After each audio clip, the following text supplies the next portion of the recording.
Phone नहीं उठाना तो मत उठाओ, अब मैं भी कॉल नहीं करने वाली आज के बाद। लड़ना झगड़ना तो लगा ही रहता है और कई बार सीधे बात भी नहीं होती।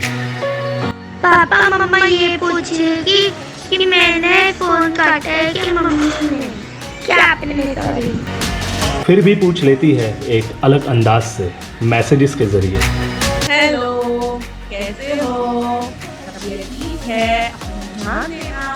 और फिर भी ना मानो तो बच्चे ही सहारा बनते हैं। मंजिल जितनी पास आती है, दूर होने का एहसास उतना ही कम होता है। पर शायद आज किस्मत कुछ और ही खेल खेल रही है, देखिए क्यों। हाँ?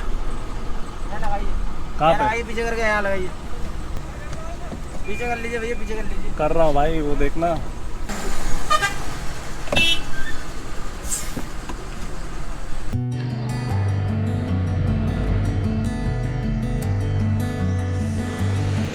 आप देख सकते हैं दिन की गर्मी है, कितनी तेज़ धूप है अभी इस समय पे यहाँ पे, और दिन में खड़ा होना यहाँ पर बहुत ही मुश्किल हो रहा है। बट क्या करें, जाना तो है और फैमिली से मिलना है आज ही। पीछे मैं अभी काउंटर पे गया था जहाँ पर कि ई पासेस जो बने हैं लोगों के, उसकी वेरिफिकेशन हो रही थी। तो मेरे पास भी एक ई पास था, बट उसकी जो डेट है वो एक्सपायर हो गई थी। जो ई पास है वो शायद से 4 से 5 दिन के लिए ही बन रहा है। उतने ड्यूरेशन में आपको उत्तराखंड में ट्रैवल करना मैंडेटरी है। उससे आगे या पीछे जाओगे तो वो पास एक्सपायर हो जाएगा। जैसी इन्फॉर्मेशन मुझे मिली है कि इंस्पेक्टर साहब ने कहा है कि यहाँ से 2 किलोमीटर पीछे एक जगह है, शायद उसका नाम अलीगंज है, वहाँ पर एक साइबर कैफ़े है जहाँ पर ये पासेस जो है बन रहे हैं। और लेट्स सी, मैं जाके उधर बनाता हूँ अपना पास दोबारा और देखते हैं कितना टाइम लगता है, वहाँ पे कितनी भीड़ है। आज का जो पीरियड है मुझे थोड़ा सा मेरा स्ट्रगलिंग लग रहा है और देखते हैं अब आगे क्या होता है।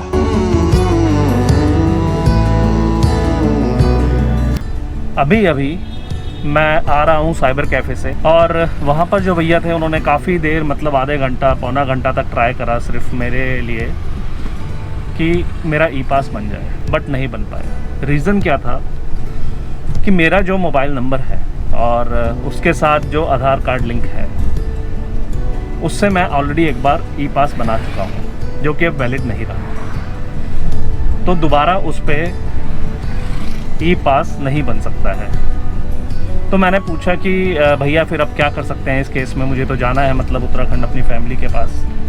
तो उन्होंने मेरे को यही सजेस्ट किया है कि जहाँ पर आपके ई पास की जो चेकिंग हो रही है वहाँ पर आप रिक्वेस्ट कर लीजिए कि आपका जो नंबर है ई पास का पुराना वाला, उसी के आधार पर ही आपको उत्तराखंड में एंट्री मिल जाए। तो देखते हैं, रिक्वेस्ट करते हैं इंस्पेक्टर साहब से बॉर्डर पर कि हमारे को एंट्री मिल जाए और हम उत्तराखंड में एंटर हो सकें।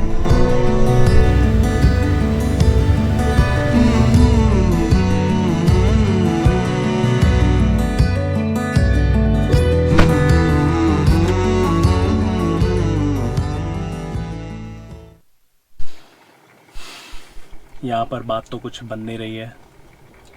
लगता है वापस अब दिल्ली को, नोएडा को, घर को जाना पड़ेगा। वाइफ को फ़ोन करके एक बार बता देता हूँ, डिस्कस कर लेता हूँ एक बार उसके साथ। हेलो। हेलो। हाँ हाँ, क्या हुआ?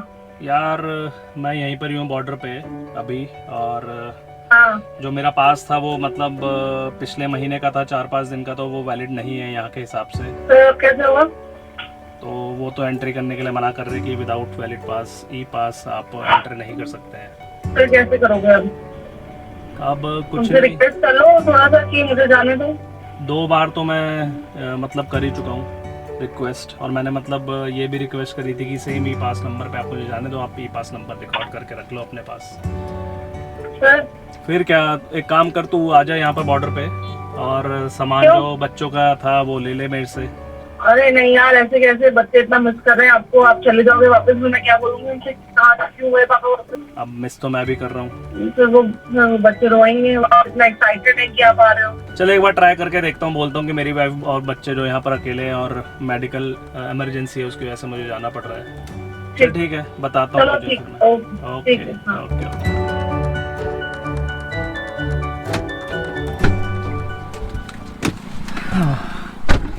तो finally there is a good news. मैंने काफ़ी रिक्वेस्ट करी उनसे और जैसे मैंने अपनी वाइफ से डिस्कस किया था, मैंने उनको समझाया कि मेरे जो बीवी और बच्चे हैं यहाँ पर अकेले रहते हैं और they need me badly here. 4 महीने हो चुके थे मैं उनसे नहीं मिला हूँ। तो चलिए चलते हैं आगे।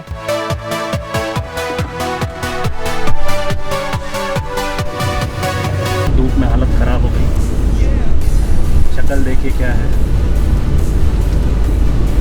तो शुक्र है कि मेरे पास पानी की बोतल थी, इससे थोड़ा बच गया, वरना बाहर इतनी गर्मी है कि किसी की भी जान ले ले।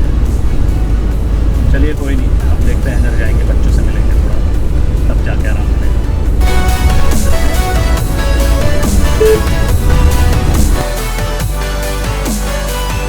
हेलो। हेलो। हाँ हाँ हो गया वो काम, मैं निकल गया हूँ यहाँ से बॉर्डर से। चलो हो निकल गए। हाँ निकल गया, बात हो गई थी, बट टाइम लगा उसमें भी काफ़ी मनाने के लिए उनको, बट चलो ठीक है, चलो थैंक गॉड। ठीक है, शाम को मिलते हैं। मैं जा रहा हूँ। चलो ठीक है, okay bye bye bye.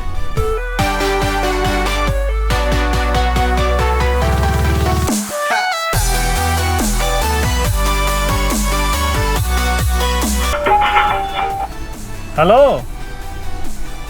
Hello, कहाँ बात है? मैं तो सोसाइटी में पहुंच गया हूँ, गेट पे, अभी गेट के पास हूँ। अच्छा, तो अभी आप घर में एंटर मत करना, तो उसमें पहले आपको गवर्नमेंट हॉस्पिटल जाना पड़ेगा। गवर्नमेंट हॉस्पिटल जाना पड़ेगा? हाँ, वो एक्चुअली एक फॉर्मेलिटी होती है। तो वहाँ पर कुछ चेकअप वगैरह तो होगा क्या? एक बार आप जाके पता कर लो, मुझे इतना पता है कि वहाँ जाना जरूरी है, तो गवर्नमेंट हॉस्पिटल, उसके बाद ही सोसाइटी में आप रह सकते हो। चलो ठीक है, फिर गाड़ी मोड़ता हूँ। घर की चौखट से वापस जाना किसे कहते हैं आज पता चला, और हम जा रहे हैं हॉस्पिटल, यहाँ का सरकारी हॉस्पिटल है काशीपुर का, जहाँ पर कि चेकअप होगा हमारा, और देखते हैं कैसे चेकअप है, क्या है, वो तो जाने के बाद ही पता चलेगा। तो काफ़ी देर के बाद जब मेरा नंबर आया, वो सामने उस लाइन से जहाँ पर लाइन लगी है, और वहाँ पर अटेंडेंस मार्क हो रही है सबकी कि कौन कितने लोग बॉर्डर से आए और कितने लोग जो है हॉस्पिटल में विज़िट किया है। तो जो ये विज़िट है वो मैंडेटरी है। वो इसलिए मैंडेटरी है क्योंकि बॉर्डर पे जो लिस्ट बन रही है लोगों की कि कौन कौन लोग उत्तराखंड में एंटर कर रहे हैं, सेम जो लिस्ट है वो यहाँ अपडेट हो रही है। उसके बाद ये जो लिस्ट है दोनों मैच करी जाती है उच्च अधिकारियों के द्वारा, जो कि शायद से 1 या 2 दिन में करी जाती है। और अगर इस लिस्ट में और जो लिस्ट बॉर्डर में बन रही है उसमें कुछ डिफरेंसेस आते हैं, तो चेक किया जाता है कि जो लोग बॉर्डर पार करके आए और हॉस्पिटल नहीं पहुँचे, उनकी लोकेशन ट्रेस करी जाती है और उनको फिर घर से उठा लिया जाता है। तो मेरी वाइफ ने टाइम रहते हुए मुझे इस चीज़ का अलर्ट कर दिया, तो मैं हॉस्पिटल आया और अपना पूरा जो है ब्यौरा मैंने यहाँ पर दिया है। अब इनका कहना है कि मंडे से, जो लास्ट मंडे है, उससे रूल्स चेंज हुए हैं यहाँ के, और रूल्स के हिसाब से 14 दिन का क्वारंटीन तो है, मगर उससे पहले 1 वीक का आइसोलेशन है। 1 वीक का जो आइसोलेशन है वो मुझे ऑप्शन दिया गया था कि या तो आप सरकारी आइसोलेशन जो वार्ड है उस पर रह सकते हैं, जो कि यहाँ से कम 3-4 किलोमीटर दूर है, या यहाँ से ही 2 किलोमीटर दूर है एक रेसिडेंसी होटल जिसका नाम अनन्या है। तो वहाँ पर जो है सरकार ने फैसिलिटीज़ दी है कि आप वहाँ पर पेड करके रह सकते हैं। तो मैंने जो ऑप्शन चूज़ किया है वो तो मैंने अनन्या होटल का ही चूज़ किया है, क्योंकि वहाँ पर सेपरेट रूम होगा, सेपरेट वॉशरूम होगा, तो कोई दिक्कत नहीं है, सेफ्टी मेजर्स वहाँ पर पूरे लिए जा सकते हैं। यहाँ की जो गवर्नमेंट है उसके हिसाब से लगभग 35 से 40 या उससे ज़्यादा एरियाज़ की लिस्ट बनाई गई है, जिसके हिसाब से अगर हम रेड जोन एरिया से आते हैं तो उनको मैंडेटरी आइसोलेशन में रखा गया है, और उनका होम आइसोलेशन से पहले कोविड-19 का जो है टेस्ट वो होगा। और अगर मैं या कोई भी जो कि रेड जोन एरिया से आ रहे हैं वो अगर पॉजिटिव पाए जाते हैं तो उनका होम क्वारंटीन नहीं होगा, उन्हें भेजा जाएगा हॉस्पिटल, या तो देहरादून या तो हल्द्वानी। तो देखते हैं अभी तो जाएंगे आइसोलेशन में, और आइसोलेशन में जाने के बाद क्या होता है, क्या रिज़ल्ट्स आते हैं, मुझे भी नहीं पता। वो आने वाले समय पर ही पता चलेगा। ये है सामने लाइन जहाँ पर मैं भी खड़ा हुआ था, और यहाँ पर इंफॉर्मेशन नोट करी जा रही है सारी की सारी। तो चलते हैं, देखते हैं फिर आने वाले टाइम पे क्या होता है। अभी के लिए बाय बाय। हेलो हेलो, हाँ आवाज़ आ रही है? हाँ अच्छा हाँ, सुन, हाँ बोलो। मेरे को तो इन्होंने ना हॉस्पिटल से वहाँ भेज दिया है आइसोलेशन के लिए 1 हफ्ते के लिए। क्यों? यहाँ की जो गाइडलाइंस है वो शायद तुम्हें भी नहीं पता, बट 1 हफ्ते के लिए जो है वो मुझे आइसोलेट होना पड़ेगा।